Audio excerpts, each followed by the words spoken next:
como é que a dinâmica da sexualidade se estabelece na nossa vida. E quando eu falo na nossa vida, eu também estou falando da vida do seu adolescente. A sexualidade ela está apoiada num tripé. E é um tripé que tem nosso potencial biológico, o nosso processo de sociabilização e a nossa capacidade psicoemocional. Dentro do nosso potencial biológico, tem o nosso potencial, né, para reagir aos estímulos sexuais. E à medida que esses estímulos sexuais vão acontecendo, o nosso organismo vai reagindo a eles. Se eu chego numa festa e lá eu encontro uma pessoa que me chama a atenção e eu me interesso por ela sexualmente. Se essa pessoa se interessa sexualmente por mim, me olha, me dá aquele olhar, vem conversar comigo, começa, né, como se diz hoje, chavecar, ou seja, nem sei mais se isso que nem sei mais se é esse termo que usa hoje.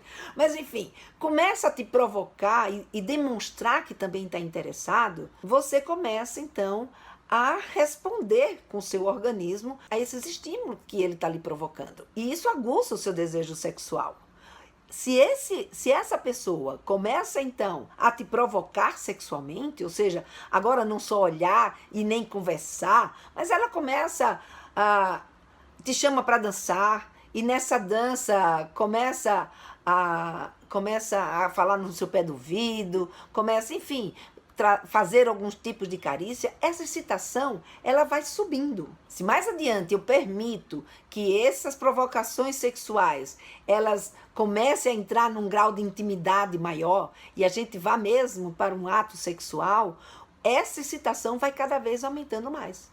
Até um determinado momento dessa excitação, a gente tem capacidade para discernir e usar o nosso racional, do tipo, se a gente não puder se relacionar porque tem um namorado, ou porque é casado, ou porque está vivendo uma situação que não é possível se relacionar naquele momento, o racional da gente começa a dizer ali, antes da gente partir para os finalmente, né, aquela hora que está dançando, por exemplo, começa a dizer, não vale a pena, ou aliás, nem chega a dançar. Né? A gente começa a usar o nosso racional e dizer, não vale a pena, não, olha como ele é barrigudo, olha, não, eu não gostei do papo dele, ele é muito cafona. A gente começa a botar defeito, para que esse defeito vá neutralizando os nossos sentimentos. E não deixe essa excitação progredir. Mas, se eu deixo essa excitação progredir, essa excitação vai nos levar ao ato sexual propriamente dito. E levando ao ato sexual, ela tende a ir crescendo. Quanto mais íntimo, quanto mais carícias a gente recebe, quanto mais a gente vive um momento de intimidade, e principalmente uma intimidade onde a gente recebe toques, carícias, no lugares que a gente gosta ou da forma que a gente gosta, isso vai levar a gente a um grau de excitação, sabe, muito grande, muito alto. Eu costumo dizer que é um grau de excitação que a gente chega naquele momento que a gente diz, dane-se, amanhã eu resolvo. E esse é o grande perigo. Se a gente não está preparado para esse momento, se os nossos filhos não estão preparados para esse momento, isso pode acontecer porque chega um momento que ele vai esquecer dos conselhos que você deu, ele vai esquecer, enfim, de tudo. A gente vira bicho, a gente volta às nossas origens. Esse é um grau de excitação que não faz, sabe, não deixa mais a gente pensar. Então, é um momento que a tendência é ele crescer, crescer, crescer e nos levar ao orgasmo. Depois desse orgasmo, o que vai acontecer com a mulher? A mulher gradativamente vai relaxando e voltando ao seu estágio normal e o homem rapidamente ele vai descer para a sua estaca zero. Quando ele ejacula, ele volta para a estaca zero. Por isso que muitas vezes, né, aqui fazendo uma parte na história, por isso que muitas vezes as mulheres ficam chateadas, né, com o ato sexual, porque, primeiro, ela até chegar nesse grau de excitação, principalmente essa excitação que ela diz, dane-se, né, amanhã eu resolvo, ela demora muito mais do que o homem para chegar nisso daí. E se a relação não foi uma relação onde ela foi preparada para chegar a esse orgasmo, para chegar a esse grau de excitação e atingir o orgasmo, o homem vai ter o seu orgasmo muito mais cedo E depois que ele tem um orgasmo, ele não tem mais vontade e nem, sabe, precisa ser um homem muito carinhoso, muito atencioso e muito sensível para ele continuar cuidando da excitação da sua parceira e fazer com que ela também chegue ao orgasmo no tempo dela e no momento dela. Por isso que eu costumo dizer para as mulheres, não deixe a penetração acontecer enquanto você não chegar nesse grau também de excitação. Só quando você chegar nesse grau de excitação do dane-se, é que aí você pode permitir a penetração. Aliás, não é nem que vai permitir, você vai sentir desejo, né? Vontade de ser penetrada. Então, o homem e a mulher, eles têm um comportamento, uma resposta sexual que ela é diferente, né? O homem, para ele atingir esse orgasmo, ele só precisa encher de sangue o pênis. Enquanto que a mulher, para ela atingir o orgasmo, ela vai precisar encher de sangue toda a cavidade pélvica, para até que a sua vagina fique túrgida, ou seja, ela fique como se fosse inchada.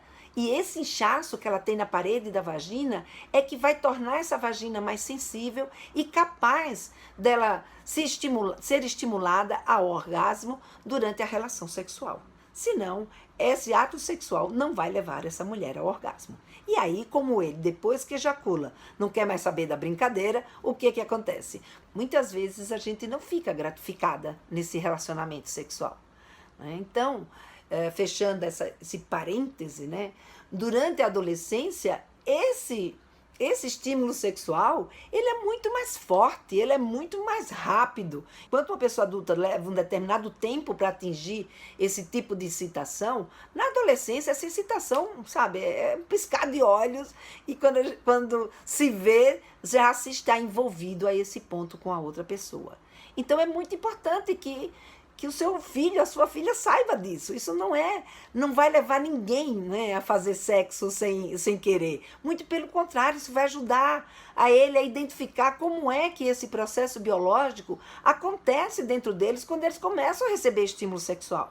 Se ele está recebendo estímulo sexual que está levando a ele a um ato sexual e ele ou ela não se sente preparada ainda para esse momento, é tempo dele reconhecer e dizer não, e parar com esse estímulo sexual.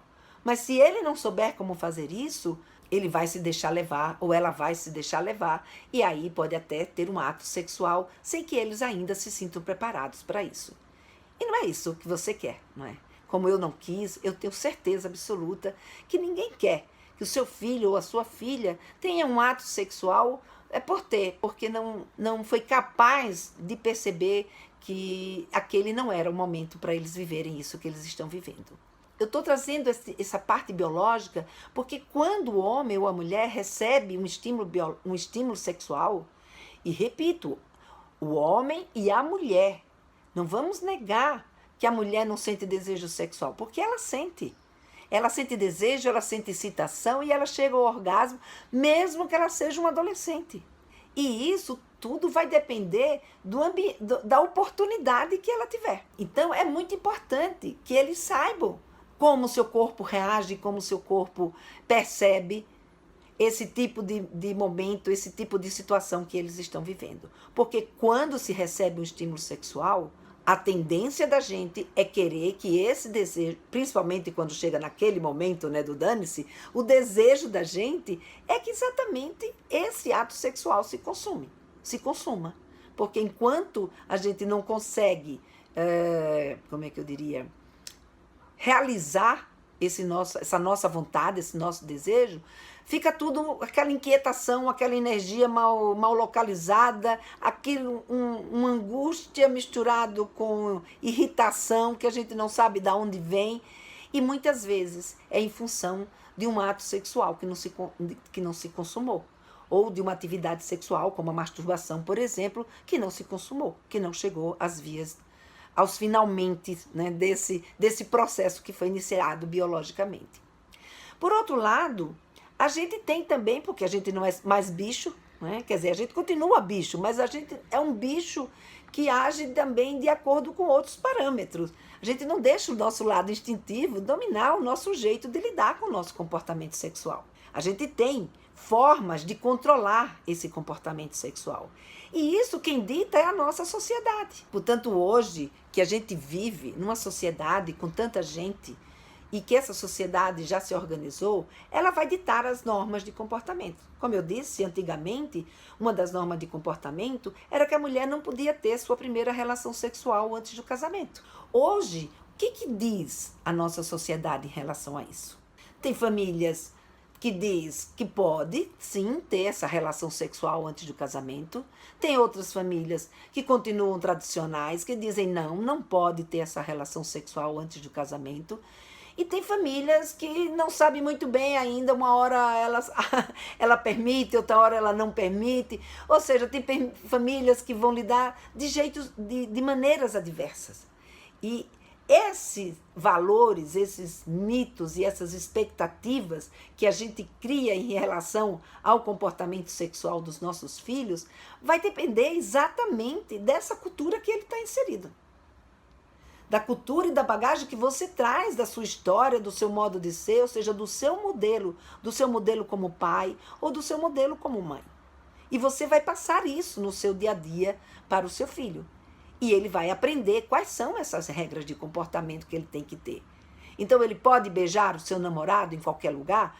Depende do que ele aprendeu dentro desse seu contexto social. Ele pode ter a sua primeira relação sexual, ou ela pode ter sua primeira relação sexual antes de casar? Depende do contexto social que ela está inserida. Da religião, da forma como a família vê isso, da crença que ela desenvolve a respeito de como deve se portar na sua primeira vez, ou de quando deve ser a sua primeira vez. Portanto, se hoje a sua filha, o seu filho, vive num contexto social onde a virgindade perdeu totalmente a importância, porque a virgindade hoje não é mais uma marca registrada de valor da mulher.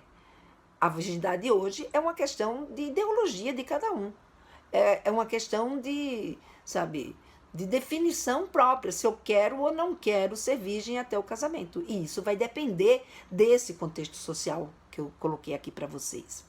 A mulher hoje tornou-se provedora, então ela hoje não precisa ter um marido para sustentá-la. Ela mesma se autossustenta e sustenta também a sua família.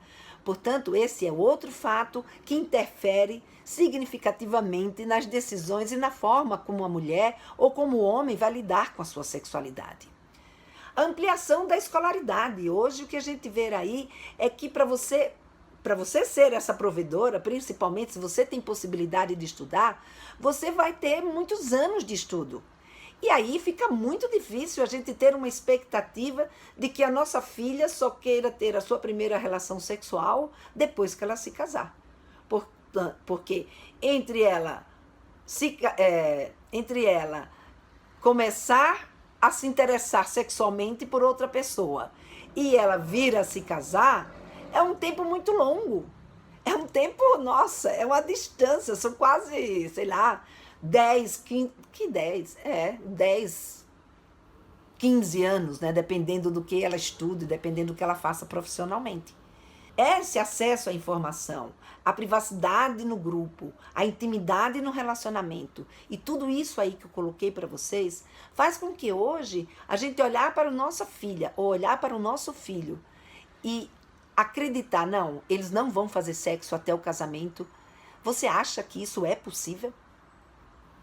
Eu, nem quando a minha filha e o meu filho eram os adolescentes, ou seja, há 10 anos atrás, não, 15 anos atrás, 16 anos atrás, eu já não acreditava mais. Eu já não acreditava mais que a abstinência sexual iria acontecer, porque ele já vivia num ambiente muito livre. Então, essa expectativa é uma expectativa que a gente pode ter com relação aos nossos filhos, vai depender desse contexto social. O que eu vejo na minha realidade, na conversa que eu tenho com eles, que isso é uma coisa praticamente quase que impossível. Mas há quem consiga e quem deseje e quem de fato queira se casar virgem e ter só sua primeira vez no momento que se sentir preparado. E eu não estou falando aqui só de mulher, não, estou falando de meninos também. Tem meninos que ele também não quer ter a sua primeira vez antes do casamento, antes de ser com uma pessoa que ele esteja de fato realizado e com intenções de formar família. Então isso depende, né, de cada contexto social. E essa capacidade, né, que cada um tem para lidar com essas questões que a sociedade coloca e que o nosso corpo pede, vai depender exatamente dessa nossa capacidade psicoemocional de lidar com essas duas forças, a força do desejo, né, e a força do limite, que é o que o meu corpo pede e o que a minha sociedade manda. Então, essas duas forças vão depender, a forma como eu vou trabalhar essas duas forças vai depender exatamente de duas estruturas mentais que eu tenho, que você tem, aliás, que todo ser humano tem, que são a capacidade cognitiva, ou seja, a minha capacidade de aprender essas regras, aprender esses comportamentos, aprender sobre como funciona a vida sexual, tudo que está ligado à nossa vida, principalmente à nossa vida sexual, e da minha capacidade, ou seja, da capacidade dele ou dela de admitir que determinados limites, determinadas restrições, determinados horários para cada coisa, né, seja válido fazer, porque isso vale a pena para a vida dele. E esse é o nosso grande desafio.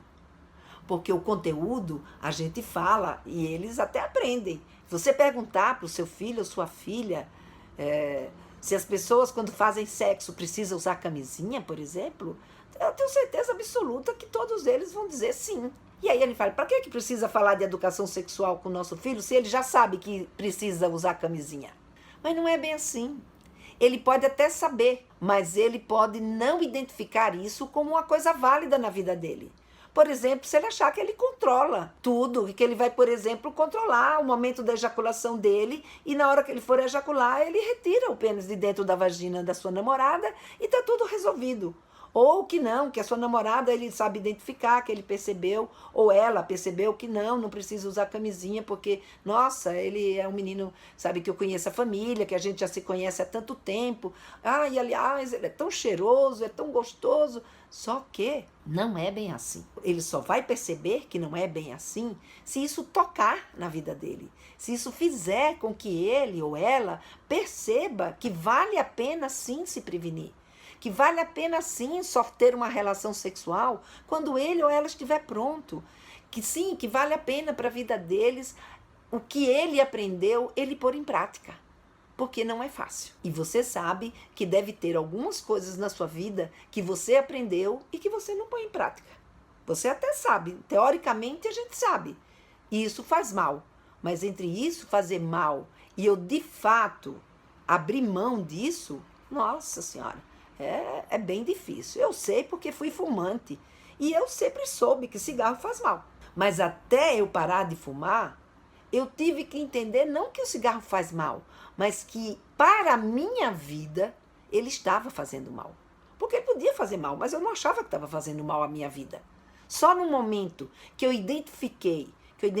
que eu senti isso, é que eu pude perceber que estava na hora de eu parar de fumar.